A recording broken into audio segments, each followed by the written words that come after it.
Salve, irmãos, com a graça e a paz do nosso Senhor Jesus Cristo. Estamos aqui para mais uma aula a respeito de doutrinas e hoje nós vamos ver a respeito dos atributos incomunicáveis de Deus. Nós estamos conhecendo a Deus e agora precisamos entender que, de certa maneira, Deus criou os seres humanos à sua imagem. Contudo, não é porque temos a imagem de Deus que refletimos exatamente todo o ser de Deus. Há alguns atributos do próprio Senhor que são incomunicáveis às suas criaturas. E é isso que nós vamos ver hoje. Vamos ver os slides que nos ajudarão, nos conduzirão então a esse estudo a respeito dos atributos incomunicáveis de Deus. Podemos fazer tudo o que Deus faz? Né? A Bíblia afirma que Deus nos criou à sua imagem e semelhança. Se somos iguais a Deus, por que não podemos fazer tudo o que Ele faz? Os atributos de Deus são conhecidos pelo que a Bíblia revela sobre eles. Percebemos que Deus não se enquadra dentro dos parâmetros que usamos para compreender a nós mesmos. Nós não podemos olhar para o ser humano e procurar a conhecer a Deus. Curiosamente, este foi o erro de outras religiões. Por exemplo, quando nós olhamos para a cultura grega e os deuses que eles criaram, eles olharam para o ser humano e, com base no que eles podiam compreender da criação como um todo, quer da natureza em geral, quer da natureza humana, eles então usavam desse conhecimento para imaginar um Deus, e criando assim um Deus.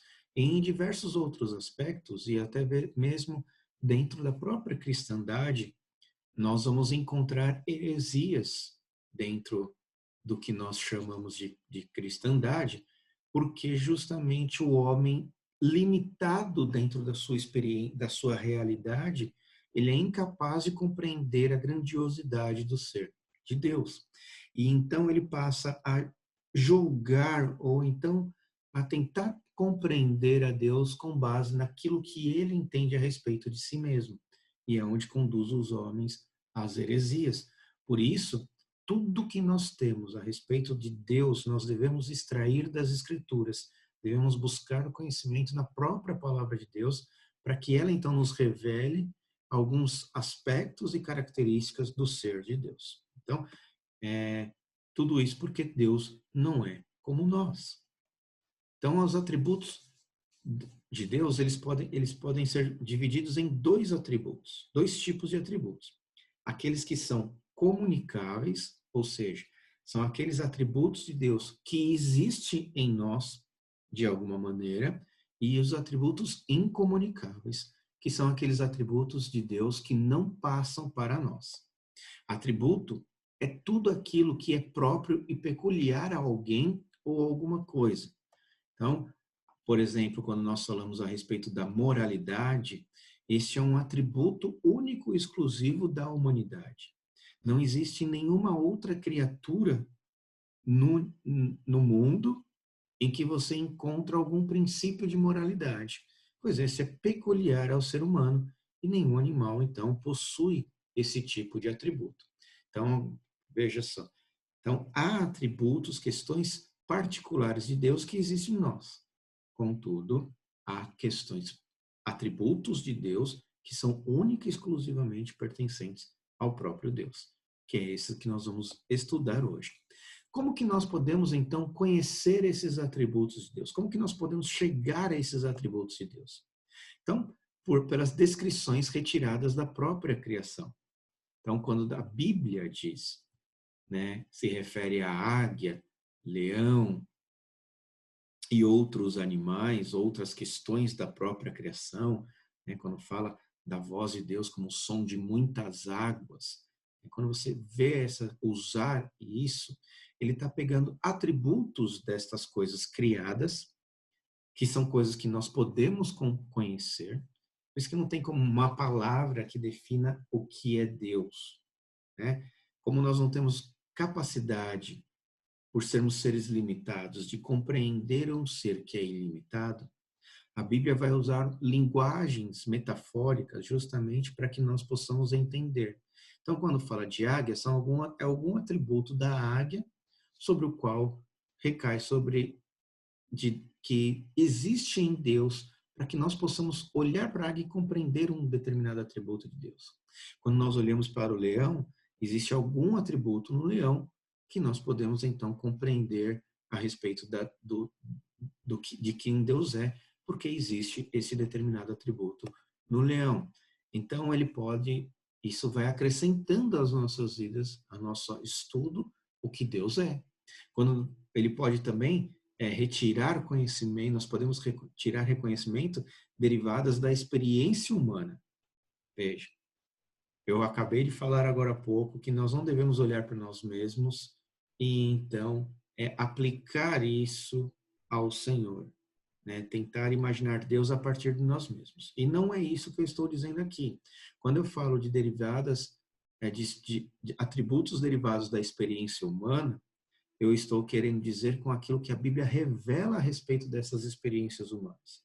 Então, quando a Bíblia fala a respeito do noivo, então ela está trazendo características que envolvem o noivo dentro da cultura judaica ali, da cultura do povo de Deus do Antigo Testamento, para que nós possamos compreender características atribuídas a Deus. Quando nós falamos a respeito de luz, nós também estamos tirando a respeito da nossa compreensão da realidade da luz, para que a gente possa entender quem é Deus. Então, quando fala que Deus é luz e que nele não existe treva alguma, o que nós estamos dizendo é que nós, por meio de Deus, nós temos compreensão da realidade, e diferente de quando nós não estamos com Deus, que é como se todas as luzes estivessem apagadas e nós não temos a compreensão da realidade. Então, são derivadas da experiência humana, são questões do conhecimento dos atributos de Deus que nós tiramos da experiência humana. Eles também podem ser escritos em termos de ações humanas. Quando nós vemos Gênesis 1:10, e vemos lá em Êxodo 2:24, eu vou abrir aqui para a gente poder acompanhar. Gênesis 1:10 diz o quê? Diz para a gente assim: a porção seca chamou Deus terra, e ao ajuntamento das águas mares, e viu Deus que isso era bom. Então, veja, em termos de ações humanas, a percepção da bondade, de entender aquilo, Deus olhou e viu que aquilo era bom. Então, nos fala a respeito dos atributos de Deus em questão de ver e na questão do ouvir também. Em Êxodo 2:24 vai falar a questão de que Deus ouve. Então, veja, usando esta linguagem que é comum a nós, a Bíblia usa de uma maneira metafórica a questão de que Deus vê, que Deus ouve. Né? Então, como se Deus tivesse visão e se tivesse ouvidos. Só que ele não é carnal, ele não é feito de carne, ele não é feito com a nossa estrutura. Deus é espírito. Então, ele vê através do quê? Ele ouve através do quê?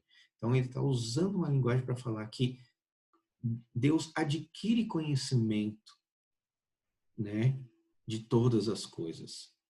E aí ele usa a linguagem de ver e ouvir, né? Descreve também, para conhecer os atributos de Deus, a Bíblia descreve de modo metafórico, mais uma vez, as atividades de Deus usando partes do corpo. Olhos, lábios, ouvidos, mãos, nós estamos nas mãos do Senhor, né? Então, eu uso até mesmo questões que não são humanas, né? Debaixo das suas asas, nos protege debaixo cuida de nós, nos colocando debaixo das suas asas, então mostrando o cuidado de Deus, a providência de Deus. Isso tudo é um modo da Bíblia expressar questões que vão demonstrar a nós os atributos de Deus. Então, a gente vê Isaías quando ele fala: toda a terra está cheia de sua glória. Então, por meio da criação, nós podemos conhecer a Deus na medida em que as Escrituras nos revelam quais os aspectos que nós podemos aplicar a Deus. Tá? Sem as Escrituras, ao contemplar a natureza, ao contemplar a criação, nós vamos imaginar o que possa ser Deus ou criar um Deus a partir da. Contudo, as Escrituras é que devem apontar para nós quais são os atributos e como esses atributos são retirados da natureza. É a Bíblia falando a mim e não eu querendo interpretar o mundo com os meus próprios olhos. Como eu já disse, somos insuficientes. Bom, e enquanto isso, Deus é autossuficiente. Ao contrário de nós, a nossa insuficiência carece da autossuficiência de Deus. Então, nós vemos que Deus não precisa de nós, nem do restante da criação, para nada. Porém, tanto nós quanto o restante da criação podemos glorificá-lo e dar-lhe alegria. O Deus, então, Atos 17, 24 e 25, Paulo diz: o Deus que fez o mundo e tudo que nele existe, sendo ele Senhor do céu e da terra, não habita em santuários feitos por mãos humanas, nem é servido por mãos humanas, como se de alguma coisa precisasse, pois ele mesmo é quem a todos dá vida, respiração e tudo mais. Então, Paulo fala que Deus não precisa de nós. Deus é suficiente em si mesmo. Ele não carece da criação.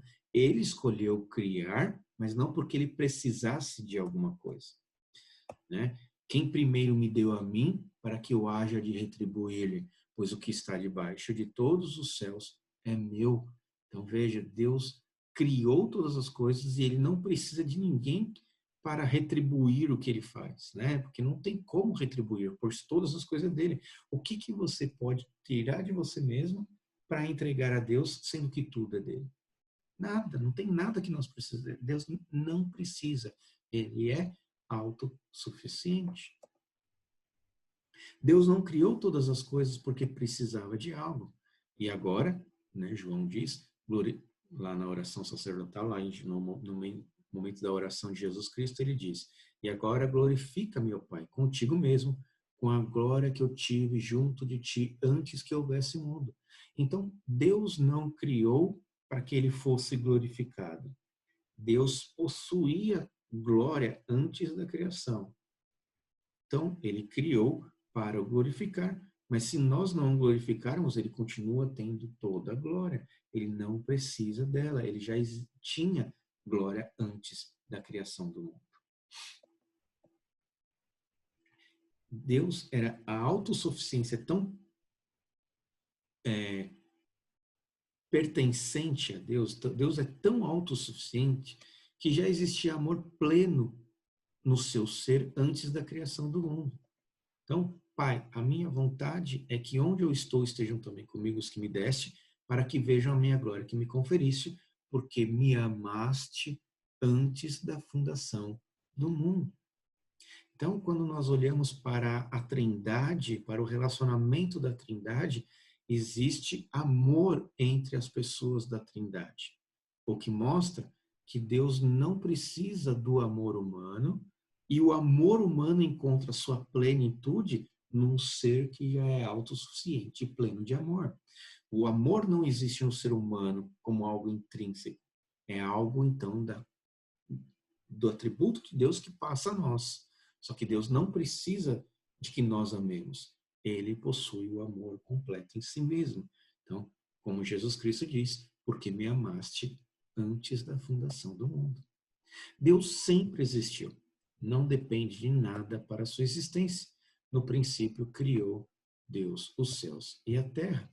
Tu és digno, Senhor, e Deus nosso, de receber a glória, a honra e o poder, porque todas as coisas tu criaste, sim, por causa da tua vontade, vieram a existir e foram criadas. Né? A autossuficiência de Deus, ele já ele era antes de que todas as coisas existiam e ele não precisava de criar todas as coisas para ser diferente. Outra característica é que Deus é imutável. Então, há alguns aspectos. É muito importante essa doutrina da imutabilidade de Deus para as nossas vidas. Deus é imutável no seu ser, nas suas perfeições, nos seus propósitos e nas suas promessas. Porém, Deus age e sente emoções, e age e sente de modos diversos e situações diferentes. Ou seja, Deus pode demonstrar atitudes diferentes em situações diferentes. Por quê? Porque cada situação envolve uma questão que às vezes está distante da nossa compreensão, que leva Deus a agir de acordo com seus propósitos que são imutáveis.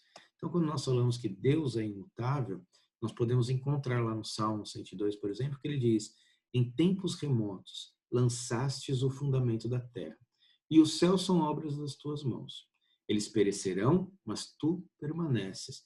Todos eles envelhecerão como uma veste, como roupa os mudarás, e serão mudados. Tu, porém, és sempre o mesmo, e os teus anos jamais terão fim. Quando nós falamos a respeito da palavra de Deus, né? Então todas as coisas passarão, mas a minha palavra não passará.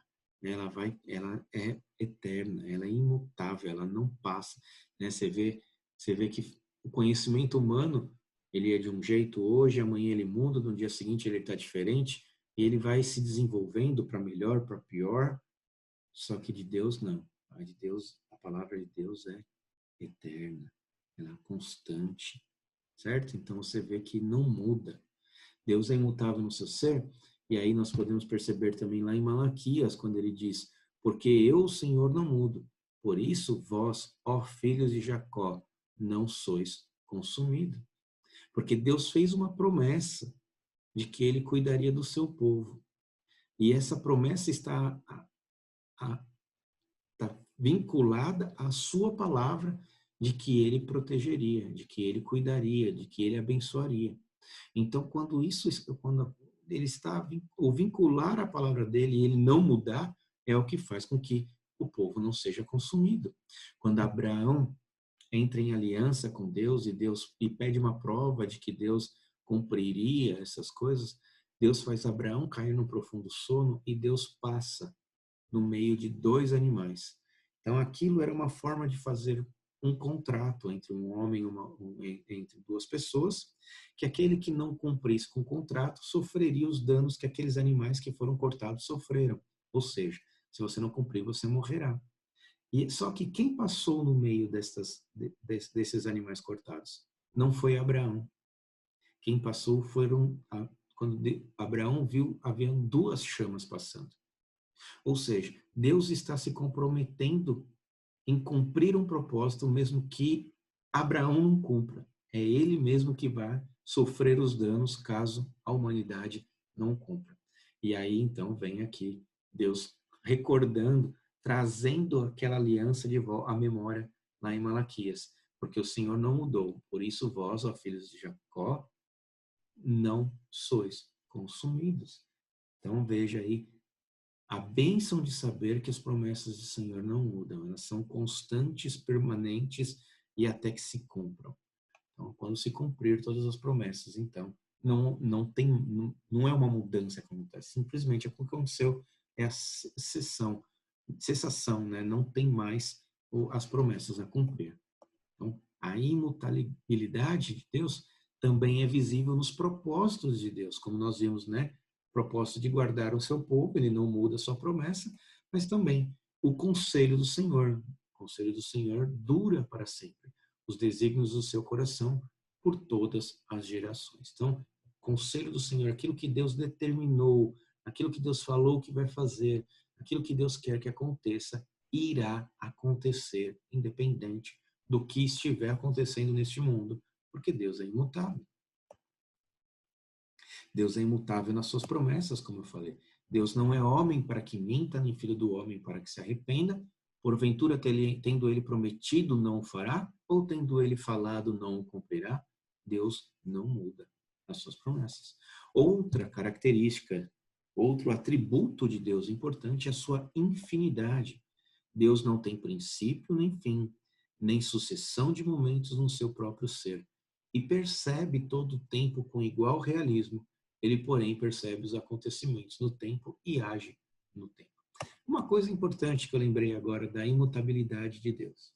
Como que nós podemos interpretar, então, a questão de que Deus se arrependeu ou que Deus mudou de ideia, né? E iria acontecer uma coisa, mas Deus não fez, Deus mudou de ideia. Isso é interessante nós observarmos o contexto em que aquilo está acontecendo. Vou usar como exemplo o contexto de Jonas, né? Deus falou que destruiria Nínive. Contudo, ele envia um profeta para Nínive, que é Jonas, para que Jonas pregue para o povo de Nínive, para que aquele povo se arrependa. O propósito de Deus enviar um profeta para lá é que ele, então, para que aquele povo se arrependa.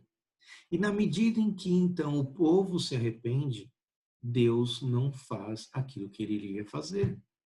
Então, não é que Deus mudou de ideia. Não é que Deus se arrependeu. Então, veja, aí o texto está usando uma linguagem humana para que a gente possa entender o que aconteceu com Deus. O que Deus falou que ia fazer, não fez. Mas você vai perceber que todas as vezes que Deus falou que ia fazer e não fez, ele mudou de ideia, houve uma alteração na forma como o povo lidava com Deus. Então, você vê Ezequias, que estava pensando em buscar auxílio do Egito, pensando, se vangloriando de todo, né? Ezequias que estava se vangloriando de tudo que ele possuía, né? E por causa disso ele iria perder tudo, e Deus então avisa ele que ele iria perder tudo, que iria vir um grande mal sobre o povo por causa disso. E então Ezequias chora, Ezequias lamenta, se arrepende. Então Deus fala para que o profeta volte, retorne lá e avise eles, né, para que Isaías volte e avise o rei Ezequias de que Deus não iria mais fazer, que ele não iria experimentar mais, né, aquela desgraça que viria sobre a vida dele. E então há uma mudança no propósito de Deus, né, uma mudança no propósito, não, uma mudança naquilo que Deus havia dito, não porque Deus mudou, mas porque aquilo que ele havia falado era uma consequência da pecaminosidade humana. E como houve o arrependimento, houve também uma retenção daquilo que Deus falou. Então, aquilo que iria acontecer não vai mais acontecer porque houve uma mudança no caráter humano. Então, é interessante, neste sentido, entender, então, como que funciona essas partes do arrependimento de Deus e entender que isso não muda o atributo da imutabilidade de Deus. O que mudou foi a relação dos homens para com Deus, para que houvesse, então, uma mudança da punição, daquilo que Deus faria com relação àquele povo que estava distante do Senhor. Então, não foi uma mudança no ser de Deus, mas uma mudança de como Deus trata a humanidade de acordo com seus pecados, porque houve o arrependimento. Então, infinidade. Deus não tem princípio, nem fim, nem sucessão de momentos no seu próprio ser e percebe todo o tempo com igual realismo. Ele, porém, percebe os acontecimentos no tempo e age no tempo. Então, primeiramente, Deus é eterno em seu próprio ser. Antes que os montes nascessem e se formassem a terra e o mundo, de eternidade a eternidade, tu és Deus. O Salmo é muito claro. Antes de que existisse qualquer coisa, tu és Deus de eternidade a eternidade. Quando a gente fala de eternidade, a maior dificuldade nossa de entender a eternidade é porque nós não entendemos o conceito de eternidade aplicado a Deus. Então, nós temos um costume de falar eternidade, sobre eternidade. Então, eu estarei contigo para toda a eternidade. Eu te amarei por toda a eternidade. Só que veja, quando nós falamos de eternidade em aspectos humanos, nós estamos falando de muito tempo. Muito tempo. Porque de muito tempo, ou seja, de uma questão infinita, né? Mas que teve princípio. Porque o ser humano teve princípio. O amor por aquela outra pessoa, pela pessoa para a qual você diz que amará por toda a eternidade, é um amor que teve um início, que você está dizendo que não terá fim. É isso que nós estamos querendo dizer. Só que, veja, nós estamos sujeitando a eternidade ao conceito de tempo, que tem princípio, meio e fim. Contudo, a eternidade não é uma questão de princípio, meio e fim. A eternidade é uma questão de estar fora do tempo, né? Que está além do tempo. Então, Deus vê todas as coisas ao mesmo tempo. Deus vê a criação e ele vê a consumação, a redenção e a consumação como uma única coisa. Acontece que ele age no tempo, ainda assim, porque ele é Deus. Ele é o poder de poder ver todas as coisas e agir nesse tempo. Então, nós precisamos entender este conceito de eternidade para que a gente possa entender a infinidade de Deus, a eternidade de Deus. Então, Deus percebe todo o tempo com igual realismo, pois 1000 anos aos teus olhos são como o dia de ontem que se foi e como a vigília da noite. Mostrando aí a questão de que Deus age, né, no tempo. E aí nós vamos perceber que Deus percebe os acontecimentos no tempo e age no tempo. E aí ele diz, quando a gente vê em Gálatas 4, quando fala da vinda de Jesus Cristo. Vindo, porém, a plenitude do tempo, Deus enviou o seu Filho, nascido de mulher, nascido sobre a lei, para resgatar os que estavam sob a lei, a fim de que recebêssemos a adoção de filhos. Então, apesar de Deus estar fora do tempo, ele está agindo no tempo. Então, a questão da plenitude dos tempos, né? Vindo, porém, a plenitude do tempo, ou seja, vendo o tempo determinado por Deus, em que determinadas coisas estariam acontecendo, e então, chegando esse momento, Deus agiria de tal maneira que Ele próprio, né, na pessoa do seu Filho, nasceria neste mundo e agiria neste mundo. Então, é bem interessante e muito grandioso para que possamos compreender a Deus, né? Bom, um dos atributos de Deus, mais um, né, é a sua onipresença. Deus não tem tamanho nem dimensões especiais e está presente em cada ponto do espaço com todo o seu ser. Ele, porém, age de modo diversos em lugares diferentes. Deus está presente em todo lugar. Salmo 139 diz: Para onde me ausentarei do teu espírito? Para onde fugirei da tua face? Se subo aos céus, lá estás. Se faço a minha cama no mais profundo abismo, lá estás também. Se tomo as asas da alvorada e me detenho nos confins dos mares, ainda lá me haverá de guiar a tua mão e a tua destra me susterá. Então, mostrando aí que Deus está presente em qualquer lugar, onde quer que nós vamos, onde quer que Davi fosse, ele sabia que Deus estaria lá. Deus não tem dimensões espaciais, mas, de fato, habitaria Deus na terra? Eis que os céus e até os céus dos céus não te podem conter, quanto menos esta casa que eu edifiquei. Então, Salomão, falando ali do templo, ele olha para Deus e sabe que Deus não é sujeito às questões espaciais, né? A dimensões espaciais, que Deus está além de tudo aquilo, e aquele, né, que o templo ali funcionava somente como um símbolo da presença de Deus na terra, né, para quem os homens pudessem voltar, para pudessem agir. Deus pode estar presente para punir, sustentar ou abençoar. Por exemplo, punir. Ainda que desçam aos mais profundo abismo, a minha mão os tirará de lá. Se subirem ao céu, de lá os farei descer. Se se esconderem no cimo do Carmelo, de lá buscá-los-ei, e de lá os trarei, eu tirarei. E se dos meus olhos se ocultarem no fundo do mar, de lá darei ordem à serpente, e ela os morderá. Se forem para o cativeiro diante de seus inimigos, ali darei ordem à espada, e ela os matará. Porei os olhos sobre eles para o mal e não para o bem, mostrando que Deus age, né, neste mundo de maneira onde quer que você esteja para poder punir o homem, né? A questão aqui do mal de que Deus vai fazer é a questão de punição do pecado, né? O mal com relação a punir o pecado. Na verdade, nesse sentido, a punição é boa porque nos chama para o arrependimento, né? Mas ela é má porque ela vai contra aquilo que nós desejamos, né? Ela é ruim nesse sentido que ele vai trazer coisas que nem ele mesmo, né, gostaria de fazer, mas o pecado impõe, né, a sua justiça sobre este mundo. Então, a questão de que Deus está lá para, né, estar presente em todo lugar, até mesmo para punir, mas nós podemos nos alegrar na certeza de que Deus também está em todo lugar para nos sustentar.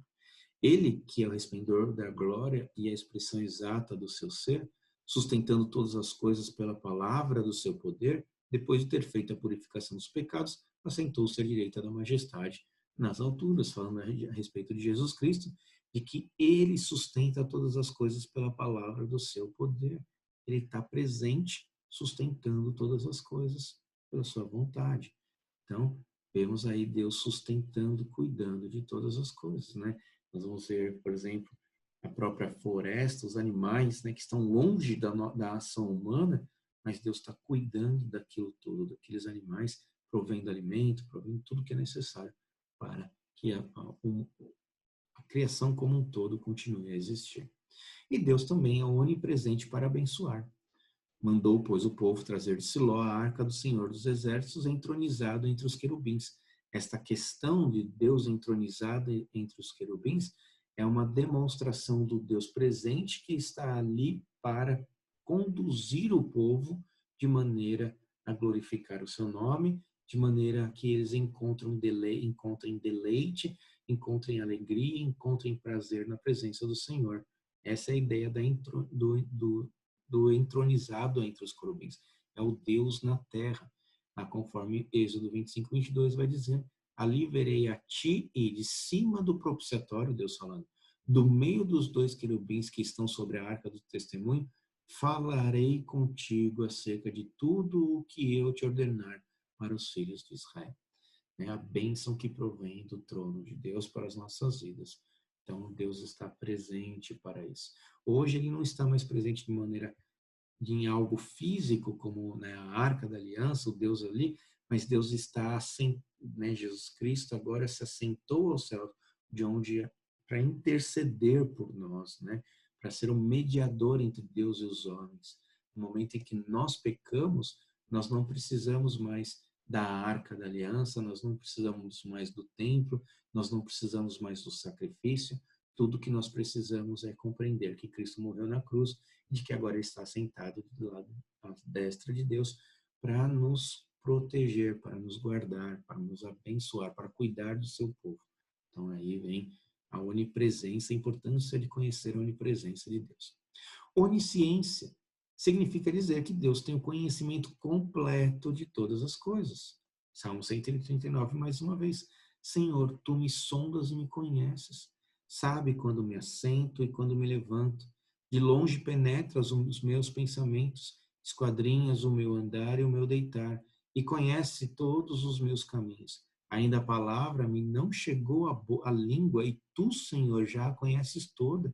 Tu me cerca por trás e por diante, sobre mim pões a mão.